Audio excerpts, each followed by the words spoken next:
Perkenalkan, nama saya Milan Karnasiolahi, NIM 1803211100122. Saat ini saya sedang menempuh mata kuliah Ekonomi Sumber Daya Alam yang dibimbing oleh dosen Ibu Resti. Nah, untuk tugas perkuliahan kali ini akan menjawab beberapa pertanyaan dari Ibu Resti. Yang pertama ada soal, apakah Indonesia memiliki cadangan sumber daya alam yang banyak? Nah, jawaban dari saya sendiri itu, ya, Indonesia memiliki cadangan sumber daya alam yang banyak. Kita tahu sendiri bahwa Indonesia memiliki sumber daya alam yang melimpah di subsektor sumber daya alam. Misalkan saja untuk cadangan minyak Indonesia tercatat saat ini sebanyak 3,8 miliar barel. Lalu dari sisa cekungan yang belum dieksplorasi masih banyak sebesar 74 cekungan yang memiliki potensi menyimpan minyak 7,5 miliar barel.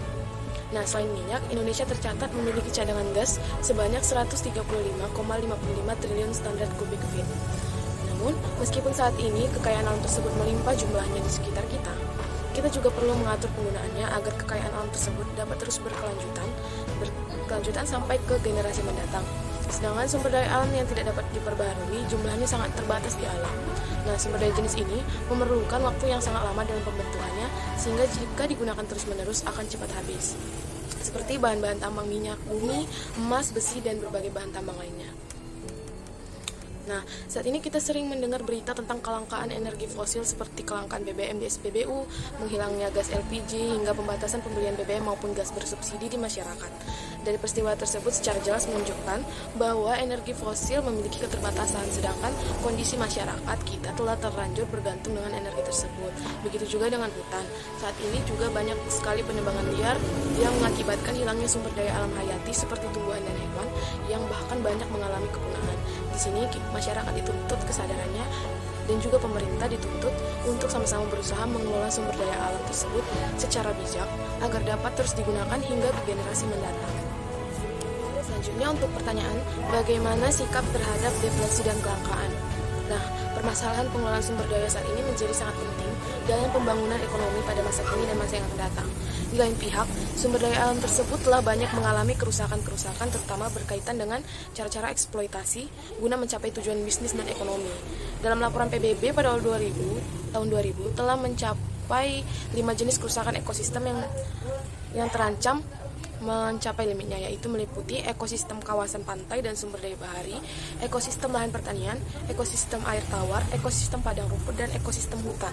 Nah, kerusakan-kerusakan sumber daya alam yang dialami ekosistem tersebut menjadi alasan karena kekeliruan dalam pengelolaannya, sehingga mengalami kerusakan yang disebabkan karena terjadinya perubahan besar yang mengarah kepada pembangunan ekonomi yang tidak berkelanjutan.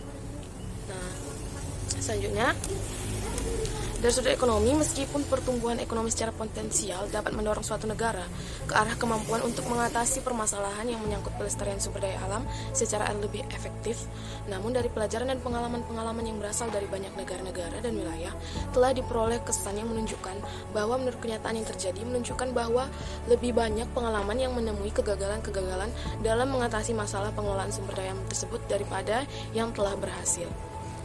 Nah, dapat dilakukan perbaikan kebijakan di atas kearahan penghematan sumber daya alam dan peningkatan peran sistem ekonomi pasar.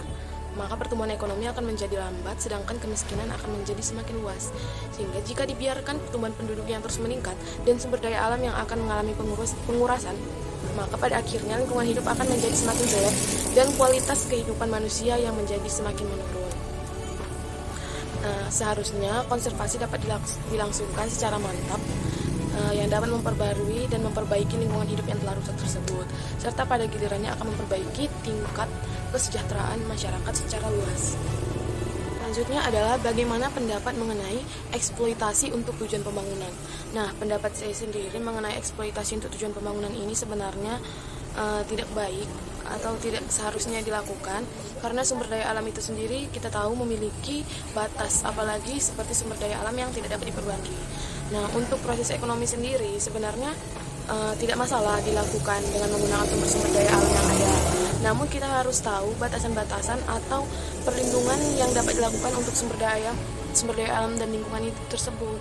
Nah, kita tidak boleh melakukan tindakan yang terlalu memonopoli yang dapat digunakan untuk menguntungkan satu orang saja atau beberapa orang saja. Kita harus melihat bagaimana akibat dari perbuatan kita tersebut, yang bagaimana dampaknya untuk generasi berikutnya. Jadi kita harus sama-sama menjaga sumber daya alam yang ada itu dengan cara tidak mengeksploitasinya secara besar-besaran, walaupun dalam tanda kutip dilakukan untuk pembangunan. Misalkan dapat kita lihat saat ini banyak sekali kerusakan hutan, erosi tanah, pencemaran udara dan air yang tidak terkendali. Ini dilakukan atau terjadi karena pembangunan-pembangunan yang tidak jelas bagaimana konservasinya dengan lahan-lahan sumber daya alam tersebut yang dapat rusak. Nah, apabila perbaikan tersebut tidak dilakukan, maka sumber daya alam semakin lama akan semakin habis, dan untuk generasi-generasi berikutnya akan mengalami kesulitan dalam mendapatkan sumber daya alam. Sebaiknya pembangunan yang akan dilakukan tersebut menggunakan kaidah a good economy must be supported by good environment. Dengan demikian, sebaiknya antara keduanya dalam penggunaan sumber daya alam dan pembangunan ekonomi itu harus berjalan seiring secara bersama-sama. Terima kasih. Selanjutnya untuk soal yang keempat, apa yang kalian ketahui tentang konservasi? Nah, dari jurnal yang telah saya baca dari kelompok kami, yaitu judulnya Kajian Dampak Kerusakan Lingkungan Hidup Akibat Kegiatan Penambangan Pasir di Desa Keingar, Daerah Kawasan Gunung Merapi. Konservasi itu mencakup konsep pemanfaatan sumber daya alam secara berkelanjutan. Nah, dengan demikian, lingkungan dapat memberikan manfaat terbesar dan berkelanjutan untuk generasi sekarang, sekaligus menjaga potensinya agar memenuhi kebutuhan hidup generasi mendatang. Nah, konservasi sumber daya alam itu pemanfaatannya dilakukan secara bijaksana untuk menjamin kesinambungan persediaan dengan tetap memelihara dan meningkatkan kualitas keanekaragaman dan nilainya. Nah, dari jurnal tersebut diketahui adanya suatu industri pertambangan yang mendatangkan devisa dan menyedot lapangan kerja, tetapi juga dapat melakukan perusakan lingkungan hidup. Nah, banyak kegiatan penambangan yang menjadi sorotan masyarakat karena melakukan kerusakan terhadap lingkungan, apalagi penambangan yang tidak mendapatkan izin. Nah, dari kegiatan penambangan pasir di Desa Keingar ini terdapat dampak fisik dan dampak sosial ekonomi. Nah, daerah penambangan itu menjadi daerah dengan potensi bahaya gerakan tanah atau longsor dengan tingkat bahaya erosi yang sangat tinggi, yang menandakan tidak adanya tindakan konservasi lahan yang menyebabkan lahan mudah longsor. Nah, kebijakan dari pemerintah itu sendiri itu tentang usaha pertambangan, yaitu penataan dan penertiban kegiatan pertambangan dan pengaturan rute dan tonase angkutan bahan galian golongan C.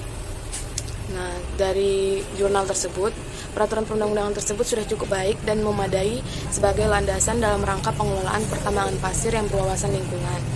Akan tetapi, penerapannya sangat sulit untuk dilaksanakan karena terdapat banyak tantangan dan kendala yang menghambat konsekuensi pelaksanaan aturan kebijakan.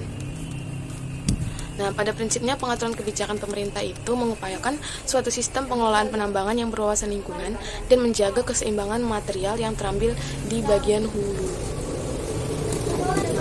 Sekian jawaban dan pendapat dari saya. Terima kasih atas perhatiannya.